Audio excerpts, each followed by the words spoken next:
In Florida and anywhere globally, mangroves provide a very unique but obviously very natural source of shoreline protection, in addition to providing all the essential habitat for fish and birds and a lot of invertebrate wildlife. These are all considered very critical habitats. This site at Sanctuary Cove had a unique situation where they have one of the state's longest fringes of mangroves that abut a river.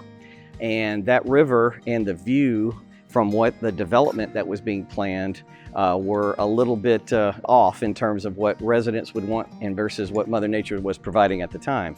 And one of the things that we can provide as a service is what's called mangrove trim permitting.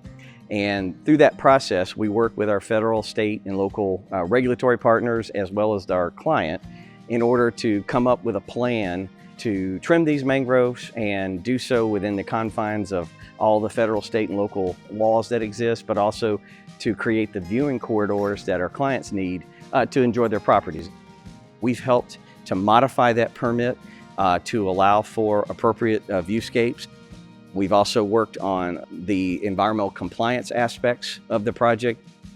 There's a lot of post-construction work involved even after the project has been developed, and we've been assisting that owner with several of those key monitoring and permit compliance activities as well. Projects like Sanctuary Cove is where we show what we are at our best. That has been one of the impacts that ECS Comprehensive Service Line provides on a large-scale project where you bring in all of the disciplines that we encompass here and come together and create an outcome of success.